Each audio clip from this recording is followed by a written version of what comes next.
Love under the Eiffel Tower. Paris was a city of lights and dreams. I had always wanted to visit. One day I finally did. The streets were full of people. The smell of fresh bread was in the air. I walked slowly, looking at the old buildings. Everything was beautiful. The river flowed quietly. The sound of music came from a small cafe. People sat outside, drinking coffee and talking. It felt like a dream. Then I saw the Eiffel Tower. It was tall and shining in the sun. My heart beat fast.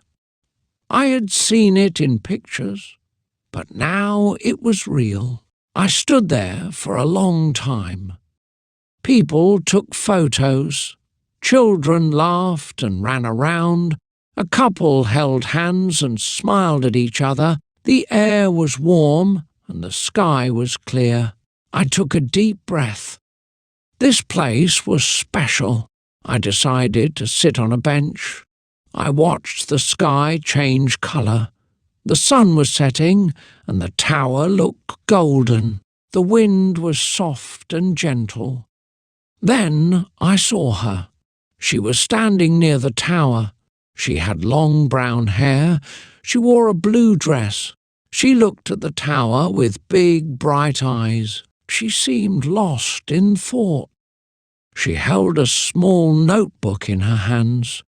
Something in my heart changed. I did not know her, but I wanted to. She looked around, then wrote something in her notebook. A small smile appeared on her face. She turned and started to walk away. I felt a strange feeling. I did not want her to leave, but I did not move. I just watched her go. Her dress moved with the wind. Soon she disappeared into the crowd. That night I could not sleep. I kept thinking about her. Who was she? What did she write in her notebook? Would I see her again? Paris was big. Maybe I would never find her. But something inside me said that this was only the beginning. The next day, I went back to the Eiffel Tower. The sky was blue and the air was fresh. People walked around, taking pictures and enjoying the morning. I sat on the same bench. My eyes searched the crowd. I did not know why, but I hoped to see her again. I told myself it was foolish. Paris was a big city. She could be anywhere. But still, I waited. Minutes passed, then hours. I drank a cup of coffee from a small cafe nearby. The smell of warm croissants filled the air. I watched the tourists and listened to their voices. Different languages mixed together like music. But my mind was not on them. I kept thinking about her, the girl with the blue dress and the notebook. Then something happened. A soft wind blew and a small piece of paper floated through the air. It landed near my feet. I picked it up. The paper had words written in small, neat letters. It was a poem. The words were simple but beautiful. They spoke of love, dreams, and the magic of Paris. My heart beat faster.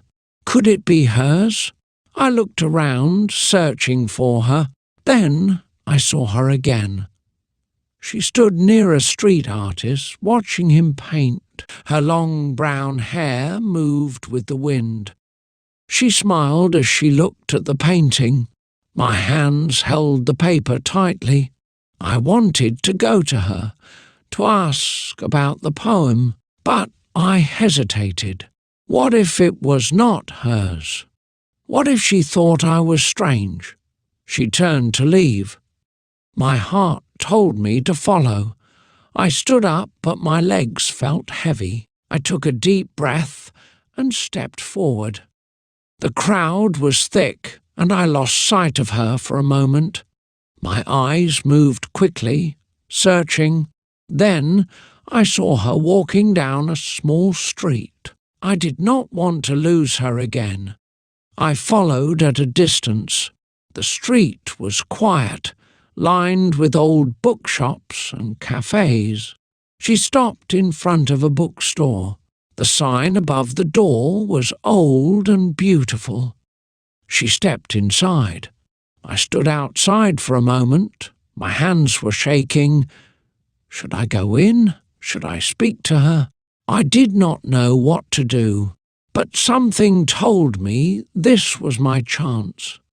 I took a deep breath and stepped inside the bookstore. The smell of old paper and fresh coffee filled the air. The shop was small, but full of books. Shelves reached the ceiling, packed with stories from all over the world. The light was soft, and quiet music played in the background. A few people stood between the shelves reading. I looked around, searching for her. She was near the back of the shop, holding a book. Her fingers traced the cover gently. She looked peaceful, lost in the world of words. I hesitated. What would I say? My heart was beating fast. I held the small piece of paper in my hand. I wanted to ask her about the poem. Was it hers? Did she write it? I took a step closer. My shoes made a soft sound on the wooden floor. She turned slightly, and for a second our eyes met. Her eyes were deep and warm, full of curiosity. I felt my breath catch. She gave a small smile, then looked back at her book. My chance was slipping away. I had to do something. I walked to a shelf near her and picked up a book. I pretended to read, but my mind was not on the words. I glanced at her again. She turned the page, completely focused. The light from the window touched her face. She looked like a painting, like something out of a dream. Then she moved. She put the book back on the shelf and walked to the counter. My heart raced. If I did not act now, she would leave again. I gathered my courage and followed her. She handed her book to the cashier. As she waited, I stepped beside her. My hands felt sweaty, but I held out the piece of paper. "Excuse me," I said, my voice shaking slightly. "I found this near the Eiffel Tower. Is it yours?" She looked at the paper, then at me. For a moment she said nothing. Then she took it gently and read the words. A small smile appeared on her lips. "Yes," she said softly, "it's mine." Her voice was like music. I felt a wave of relief and excitement. "You write beautifully," I said. She looked surprised, then laughed a little. "Thank you," she said. "I love writing."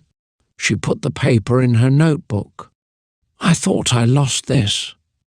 Her eyes met mine again. There was something in them, kindness, curiosity, maybe even fate. She picked up her book and turned to leave. My heart panicked. I could not let her go again. "Wait," I said quickly. "Would you like to have coffee with me?" The words came out before I could stop them. She looked at me for a moment, then smiled. "Okay," she said, and just like that, everything changed. We walked to a small cafe near the bookstore. The air smelled of fresh coffee and sweet pastries.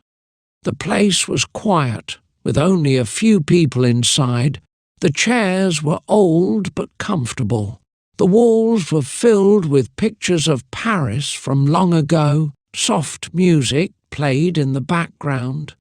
It felt warm, like a hidden corner of the city made for dreamers. She chose a table by the window. The sunlight touched her face, making her eyes shine. I sat across from her, still holding my breath. A waiter came, and we ordered coffee. She smiled at me, and for a moment I forgot how to speak. My heart was beating fast, but I tried to stay calm. "So, you like writing?" I asked, trying to start a conversation. She nodded, stirring her coffee slowly. "Yes," she said, "writing is my way of keeping memories alive." She looked at her notebook and ran her fingers over the cover. "I write about places, about people, about love." Her voice was soft, full of meaning. I wanted to know more. "And Paris?" I asked. "What does Paris mean to you?" She thought for a moment, then looked outside. "Paris is a city of moments," she said. "Every street, every cafe, every bridge holds a story." She turned back to me. "And you? Why are you here?" I smiled. "I always dreamed of coming to Paris," I said.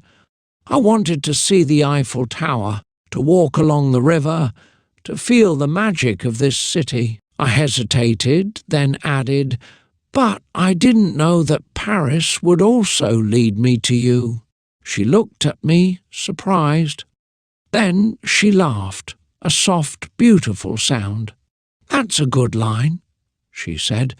"Do you always say things like that?" I shook my head, smiling. "No," I admitted. "Only when it's true." We talked for hours.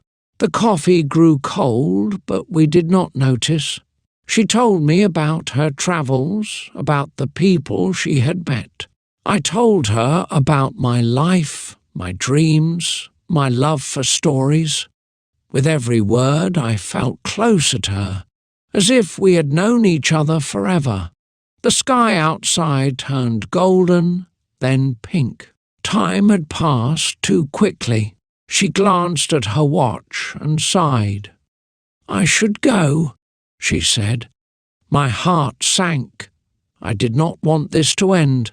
"Will I see you again?" I asked. She looked at me for a long moment, then smiled.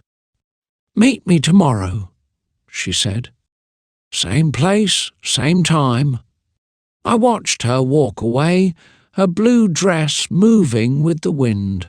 The cafe felt empty without her, but I was not sad. I knew this was only the beginning. The next day, I arrived early at the cafe. The city was waking up slowly. The smell of fresh bread filled the air. The river shone under the morning sun. People walked by, talking, laughing, living their Parisian lives. I sat at the same table by the window. My heart was full of excitement and nervousness. Would she come? Minutes passed, then an hour. I sipped my coffee, but it tasted different without her. I looked at the door every few seconds. The world outside moved fast, but time felt slow for me. Maybe she had changed her mind. Maybe yesterday was just a moment, and moments do not always last. Doubt started to grow in my mind. Then the door opened. She walked in wearing a white dress this time. Her hair was tied back, and her eyes were full of light. She saw me and smiled. The doubt in my heart disappeared. She came. She was here. She sat across from me just like before. "Did you wait long?" she asked, tilting her head slightly. I shook my head. "Not at all," I lied. She laughed as if she knew the truth.